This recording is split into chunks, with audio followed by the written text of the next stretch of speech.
For our next talk, I'm joined by Dr. Jacqueline Nicholas, a board-certified neurologist specializing in neuroimmunology, who will be addressing spasticity and how it relates to tone, along with management strategies that can be used. Hi, Dr. Nicholas. Welcome. Over to you. Hi, thanks so much, Roberta, and thanks to the sRNA for planning this wonderful symposium and for the invitation to speak to all of you. So I'm really happy to be here with you on this beautiful fall day to talk about spasticity. Certainly, spasticity is a very common symptom that we see in individuals with rare neuroimmune conditions. And when I initially did my training in neuroimmunology, I had no idea about all the options that were out there. And as I started off, I became saddened by some of the people who would just take medications and feel very tired and not feel like they could really move, or experienced a lot of pain from the stiffness that they had from their disease. And it was soon after that I had the opportunity to do a fellowship with one of our physical medicine and rehab doctors at Ohio State to learn more about how to manage spasticity. And so now it's one of the things that I'm most passionate about, in addition to treating the neuroimmune diseases. So I'm really excited to walk through this with you and share with you some options that we have for treating this problem. So here are some of my disclosures. So what is spasticity? Well, it's really just a fancy word for muscle stiffness. So we know that typically when we want to contract a muscle, such as flexing our bicep, really our tricep, the opposite muscle, should relax and the bicep should contract. But when people have spasticity, and it can be anywhere in the body, oftentimes when they're trying to do one action, the opposite muscles are tightening up. And that shouldn't happen, but it occurs whenever somebody's had damage in the brain or the spinal cord. And many different muscles can contract at once. And not only can this be frustrating for trying to be mobile or do certain actions, but it also is a very big reason why people with these conditions can experience pain as a result of the muscle stiffness or spasms. So there actually are some advantages. So if we think about it, if somebody had a damage in their brain or their spinal cord, and let's say that led to weakness in one side of their body. If let's say the right leg was weak, if it was so weak that somebody couldn't bear weight on it, they would have trouble with transfers, standing, or even attempts at walking. And so sometimes spasticity can be helpful when muscles become weak after damage in the brain or spine, because that stiffness can actually serve as a brace. So oftentimes when someone has spasticity, we want to be really careful to minimize pain and minimize the chance that somebody could become permanently stuck in that position. But we also want to use spasticity to our advantage if somebody has a lot of weakness. So it's a very careful balance. Now, we know that spasticity, because it's contraction of the muscle, it can actually reduce shrinkage of the muscle. It can help to strengthen our bones and prevent fractures. And as I mentioned, improve some of our activities of daily living. But there's certainly a lot of disadvantages. So many individuals will report that because of their spasticity, they have trouble with even simple things like trying to go to the bathroom. I have patients who have spasticity in the muscles that bring their legs together, the inner thighs. And they'll say, when I'm going to the bathroom, it's really hard to actually clean myself afterwards because my legs want to stick together. And so these are all really important things to talk to your doctor about, because there's so many things that we can do to improve that for you. We talked about how it can impair mobility. Sometimes for people who can walk, we can see that they have kind of an inversion and turning in of their foot. And when they walk, they're kind of walking right on the ball of the foot or the toes or even the outside of the foot. And that can lead to serious injuries to the joints and also significant pain. So by treating spasticity, we can loosen those muscles and help so that we're avoiding those long-term consequences. Now, we also talked about the pain that it can cause. If somebody has significant spasticity to where it limits mobility, it can actually increase the risk of pressure ulcers. And orthopedic deformities. Because spasticity requires so much energy for that continuous muscle contraction, we can actually also see that people can have weight loss because they're expending a significant amount of calories. And we can also see sleep disturbance as well. Many people that experience spasticity report that it's worse at bedtime and they feel like they're having spasms or their legs are jerking. And certainly this can affect our mood and lead to worsening of depression and impair our functional independence. Now, it's really important to note that there are some really key things that we can try to optimize to reduce spasticity. So anybody who's listening to this, if you have spasticity, you may notice that if you're having a urinary tract infection, that can actually increase spasticity. So one of the first things that I ask my patients if they feel like things have been going pretty well with what we're doing and then it's increasing is let's make sure there's not some type of urinary infection or other infection going on. Basically, any annoying stimulus to the body can increase spasticity. So oftentimes in the cold weather, that's a time where spasticity can worsen. And sometimes what I'm doing for somebody's medical management of their spasticity in the summertime, I may need to increase that in the wintertime. Certainly if somebody is having worsening mood or extreme emotions, that can worsen it. People sometimes tell me if they get really excited, sometimes their leg will just jerk out and be stiff. We also want to make sure that there's not wounds in the skin, such as pressure ulcers, ingrown toenails, even tight clothes can increase spasticity. And then really pain anywhere or infection anywhere in the body. And a lot of people say that it just comes out when they're repositioning. And so that can be really challenging and frustrating when people are trying to move. So we want to make goals, and it's very different for every individual because everybody's degree of spasticity can be different. And sometimes, even if somebody had an event happen, 10 years ago, a transverse myelitis, they may not have noted that early on it was as much of a problem, but it may increase over time. And so we need to continually reassess those goals and make sure that we're meeting the needs of that individual. So we want to make sure that we're minimizing spasticity to help as much as possible with activities of daily living. We want to make sure that if somebody is mobile, we want to continue to manage that spasticity so they can maintain that mobility. Certainly, we want to manage pain and discomfort. That is a key important factor of treatment of spasticity. And a very major complication is that if somebody has extreme spasticity, they could actually get stuck in that position. So I've had patients come into my clinic where their hand is just actually stuck like this. And that can be very hard to treat if the tendons are fused to the bones, and we call that contracture. So we want to try to prevent that from happening so that somebody doesn't require a surgical fix for that issue. It can also, by reducing this, can help make it easier for loved ones and caregivers of an individual to help them do the things that they need to do. And it can make you even more successful when working with rehab, physical therapy, and occupational therapy. Now, I know this is a busy slide, so bear with me here, but I wanted to make sure that we could talk about the fact that treatments are not always medications for this. So some of the most important ways that we manage spasticity is actually employing a daily stretching program.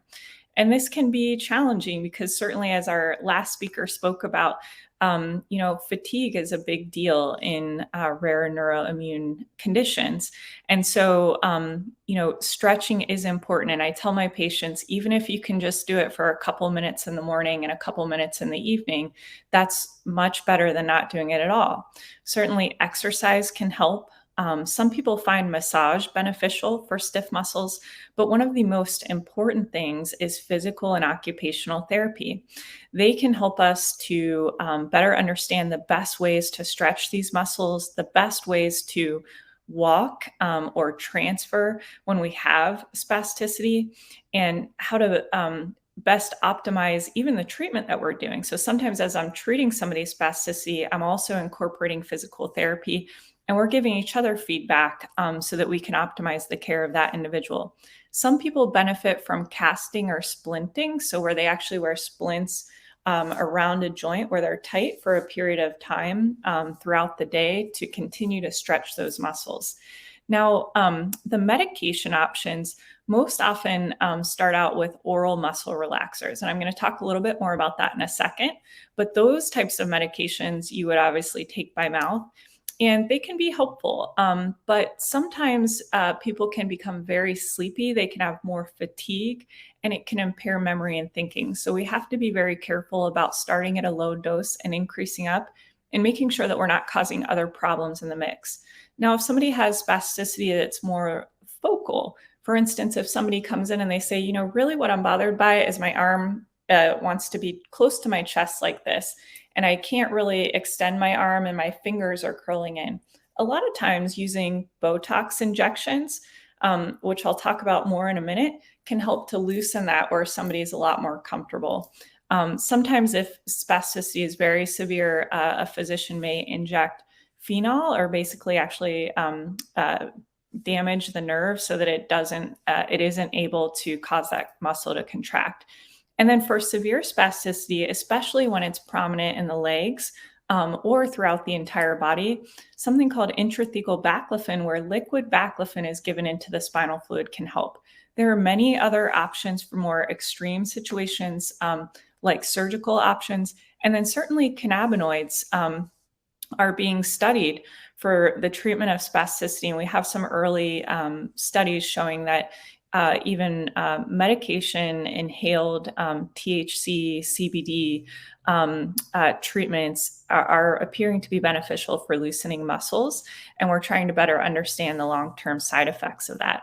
So oral antispasmodics, these are the most common, this list here. Baclofen and tizanidine, I would say, are probably the most common that we use in the treatment of spasticity.